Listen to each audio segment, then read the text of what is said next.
बिस्मिल्लाहिर्रहमानिर्रहीम। आज हमारी बुक का unit number 3, very beautiful poem a bird came down the walk, written by Emily Dickinson. Poem की translation करने से पहले मैं पोइटेस का शॉर्ट इंट्रोडक्शन भी ज़रूरी समझता हूँ। एमिली डिकिंसन 1830 में मैसाचुसेट्स अमेरिका में पैदा हुई और इसकी डेथ भी 1880 में हुई, तो यूँ इसकी एज 50 बन जाती है। बुक पे बेशक 1836 लिखा हुआ है, लेकिन इसकी एग्जैक्ट डेट ऑफ बर्थ 1830 है। कहा यह जाता है कि ये बचपन में ही बड़ी खामोश तबा थी और इसने अपनी फैमिली में कुछ डेथ्स देखी जिनका इसके माइंड के ऊपर बड़ा गहरा असर हुआ और इसने सेक्लूजन इख्तियार कर ली। लोगों से बहुत काम मिलती थी, अपने रूम में ज़्यादा वक्त गुजारती थी।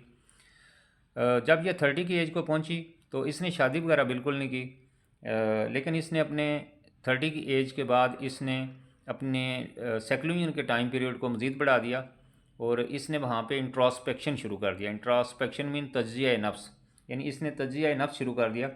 और उस टाइम तज्जिया नफ्स के दौरान इसने कुछ फ़िलासफ़ी लिखी पोइम की शक्ल में, जो कि राउंड अबाउट 1800 पोइम्स हैं, लेकिन सारी पोइम्स इतनी रिदम में या इतनी अच्छे स्टाइल में नहीं थी, तो चंद पोइम इसकी सामने आई।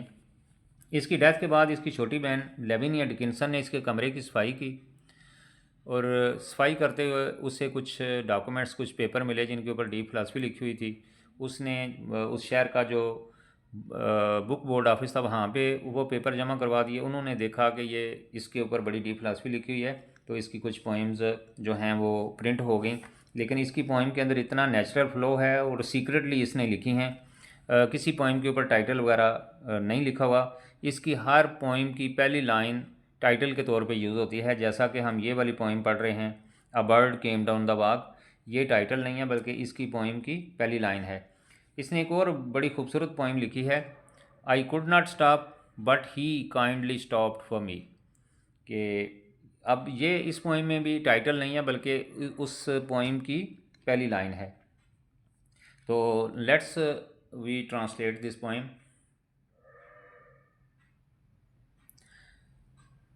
अ bird came down the walk. A bird एक परिंदा, केम डाउन नीचे उतरा, the walk, the walk mean कि उस रास्ते पे जहाँ पे पोइटेस खड़ी है। A bird came down the walk, एक परिंदा राह गुजर पर या रास्ते पर उतरा। He did not know I saw. शायरा कहती है कि वो परिंदा नहीं जानता था कि मैंने उसे देखा। He bit an angle worm in halves. उसने एक केंचुए को दो टुकड़ों में काटा। एंड एट द फेलोरा, और उसे वो कच्चा ही खा गया। And then he drank a dew. उसके बाद उसने शबनम के कतरे का पानी पिया। From a convenient grass. Convenient word को उसने बोल्ड भी लिखा हुआ है। इट मीन कि वो जहाँ पे परिंदा खड़ा है वहाँ पे घास छोटी भी है और उसकी हाइट से बड़ी भी है। अब जहाँ पे जिस पत्ती के ऊपर शबनम का कतरा उसकी बीक के, उसकी चोंच के इक्वल है, जहाँ पे उसकी एक्सेस ईजी है, वहाँ से उसने पानी पी लिया। तो वर्ड उसने कन्वीनियंट स्ट्रेस करके यूज़ कर दिया है।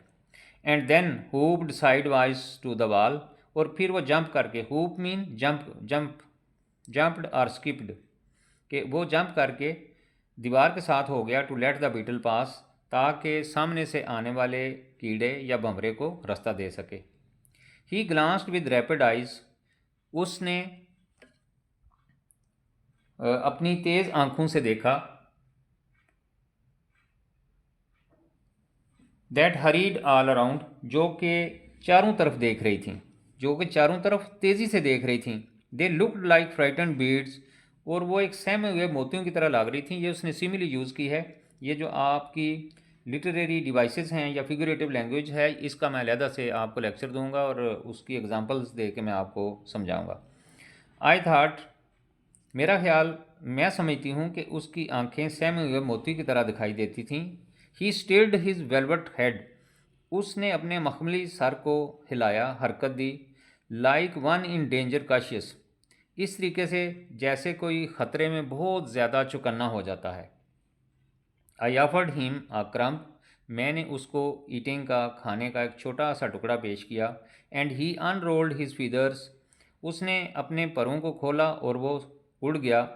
And road him softer home, और वो बिल्कुल नरमी से अपने घर चला गया। इसमें फ़िलासफ़ी ये है कि कोई, जब कोई बंदा आपको कुछ खाने के लिए या वैसे ऑफ़र करता है, don't accept that like that bird, कि इस परिंदे से आप सीखें कि आप उस ऑफ़र को एक्सेप्ट ना करें, कबूल ना करें। लास्ट स्टैंजा है than oars, second last stanza की जो लास्ट लाइन आप देखें वहाँ पे उसने वर्ड यूज़ किया है and rolled him softer. Softer आपको पता है कंपैरेटिव डिग्री है सॉफ्ट की, कि ये कंपैरिजन करती है कि पहली जो उसने बात की कि वो बिल्कुल नरमी से उठ के चला गया। Then oars divide the ocean too silver for a seam, जिस तरीके से चप्पू समुंदर में कश्ती को लेके जाते हैं और पीछे पानी में लाइन भी नहीं पड़ती, यानी वो कंपैरिजन करके अपने कॉन्सेप्ट को क्लियर कर रही है और रीडर के माइंड के ऊपर इफ़ेक्ट कर रही है कि इतनी नरमी से वो उड़ के गया कि बिल्कुल कोई आवाज़ नहीं आई। दूसरी वो सिमिली या दूसरा कंपैरिजन कर रही है, आर बटरफ्लाइज जिस तरह की तितलियाँ ऑफ बैंक्स। ऑफ बैंक्स होता है कि से पैर के किनारे, से पैर के जब किनारे पे आप खड़े हैं, बैंक्स पे खड़े हैं, तो उसके बाद असर का टाइम शुरू हो जाता है।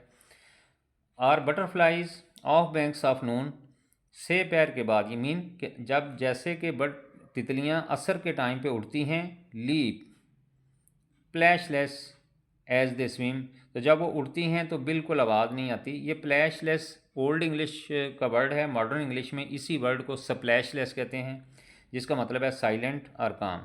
तो ये उसने कंपैरिजन दो चीज़ों के साथ किया है कि वो परिंदा बड़ी नरमी के साथ उड़कर अपने घर चला गया।